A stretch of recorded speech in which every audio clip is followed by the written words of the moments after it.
আমাদের পরিবারের সম্পর্কে প্রায় ভালো মতো বলতেছে, ভালো লাগে। কিন্তু আমরা এখানে বসছি, এখানে অবদান যে শুধু আমাদের তা না, যেমন মসজিদের পিছনে একটু কথা পিছন থেকে না বললেই হয়। আমরা একটা ঢাকা থেকে ভর্তি পরামর্শ কিন্তু এলাকার মধ্যে সবচেয়ে বেশি যে পরিশ্রম করছে আমাদের ওবায়দুর রহমান, আরিফ হোসেন, এরকম যুবক কিছু যারা পোলাপান আছে, ওদের ওদের কাজ যার পর্যন্ত আজকে সুন্দর করে হয়তো পিছনে যে ছিল যে বা মান্নার কাকা যারা ছিল পিছনে, যারা আমার এখানে লোকরা উপস্থিত আছেন, এদের হাত ধরে আজকে পর্যন্ত যেমন আমাদের মাইনুদ্দিন মুন্সি আছেন, রাজ্জাক মুন্সি আছেন, এরকম সবার পরিশ্রমে আমরা আজকে এই পর্যন্ত আসছি। সবকিছুই যে হয়তো সেটা না, সকলের সম্মিলিত প্রচেষ্টা আমরা আজকে পর্যন্ত আসছি। তো আমাদের এলাকায় যারা যুবক যারা আছে, এদেরকে আমার কাছে সবচেয়ে বেশি ভালো লাগে। আমরা যে কোনো ভালো কাজে একসাথে থাকতে পারি। আর এরপরে যে বিষয়, আপনি হচ্ছেন মসজিদের ইমাম। যেমন ছোট সময় আমি আমাদের হুজুর ছিলেন নতুন হুজুর, তিনি ভালো কাজ কিভাবে করতে হবে, বড়দের সালাম দেওয়া, এই ছোট ছোট শিক্ষাগুলো কিন্তু পড়াতে এখানে আমার উপস্থিত মনোসা স্কুলের বসিত জাহিদ হোসেন স্যার, সুরক্ষা স্যার, আমাদের ধর্ম শিক্ষক ছিলেন, এরা কিন্তু আমাদের শিক্ষা দিয়েছে। যে শিক্ষাটা হচ্ছে যে আমরা একটা সময় অনেক কিছু করেছিলাম, অনেক কষ্ট করে আমরা বড় হয়েছি। আমার আব্বা, আমার চাচার অবদান আমাদের কিছু অনেক বেশি, অনেক বলার বাইরে। আমাদের কিছু কি পর্যন্ত আসার কিছু নেই, কিভাবে করবো, কখন করবো, সবকিছু তিনি দেখবেন। শিক্ষকরা আমাদেরকে শিখাইছে। এমন না যে আমি নিজে করছি তাই আসলে অনেক বড় কিছু হয়েছে, সেটা না। এদের শিক্ষানোর বিষয়ে আপনাদের যারা ইমাম ছিলেন, আমাদের মনে আছে যে সোনা মসজিদের আমাদের সপ্তমের উত্তান কোয়েল মৌলভী, তিনি আমাদেরকে পড়াইছেন। সবার শিক্ষা আস্তে আস্তে ভিতরে নীতি নীতি একটা মনস্তাত্ত্বিকতা পরিবর্তন হয়। অনেকে খারাপ পথে যায়, অনেকে ভালো পথে যায়।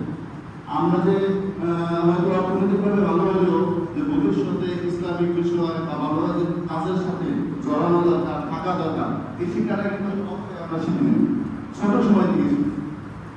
যার কারণে আপনারা যারা বুঝতে চাচ্ছেন, প্রত্যেক ইমামের বা প্রত্যেক মসজিদ ইমাম আসছে, আপনাদের বড় একটা অবদান হচ্ছে এই ছোট সময় যারা বক্তব্যে আসে, পড়ানো, আশেপাশে যে ভালো কাজেগুলো আপনার দেন দেখি হয়তো অনেক বাচ্চারা যায়, আরো অনেক হয়তো জানেন না, আপনাদের অবদান সবচেয়ে বেশি।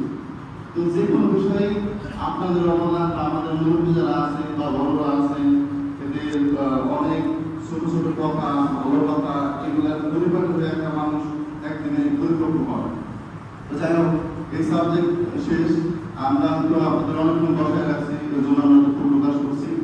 আর এখন যেটা বলবো, গত বছর আপনাদেরকে নিয়ে বসতে পারছি, এবং আরো একটু বেশি মানুষ নিয়ে বসতে পারছি। ভবিষ্যতের জন্য আরো আমরা আস্তে আস্তে একটা পরিবেশ বিরুদ্ধে করতে পারি।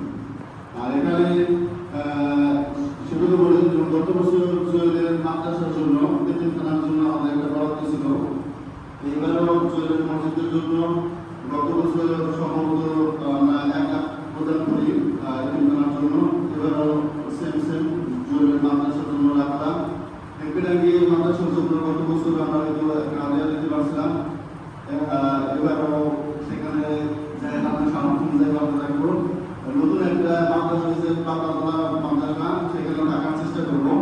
এছাড়া সোনা মসজিদে ছাত্রছাত্রীদের জন্য, তবে আমাদের খুব নিকটস্থ গত বছর যে ভেবেছিলাম জন্য থাকার চেষ্টা করবো। এর বাইরেও আমাদের অনেক কিছু কাজ আছে যেটা প্রকাশযোগ্য না, হয়তো সমাজের বা বিভিন্ন এলাকার কারো অসুস্থ থাকে, কারো পিছিয়ে পড়া থাকে, আমরা আমাদের সর্বোচ্চ চেষ্টা করি সামর্থ্যের মধ্যে থেকে। আমরা যখন ঢাকা ব্যবসা অর্জন করি, সেখানে আমাদের অনেক শুভাকাঙ্ক্ষী আছে, বিভিন্ন ব্যবসায়ী মালিকরা আছেন, তাদের এলাকার সমস্যা থেকে বিভিন্ন মাদ্রাসা আছে। আমরা আমাদের সামর্থ্য অনুযায়ী চেষ্টা করি। আপনারা দোয়া করবেন যেন আমরা ভবিষ্যতে আরো আস্তে আস্তে, এটা আল্লাহ সামর্থ্য না থাকলে আমাদের কিছু করার নেই, আল্লাহ দিনই হয়তো আমরা পাবো।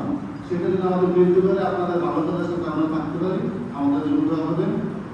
এই পর্যায়ে আমার বড় ভাই কিছু আপনাদের কার্যক্রম আমরা শুরু করবো। আলহামদুলিল্লাহ, আসসালামু আলাইকুম।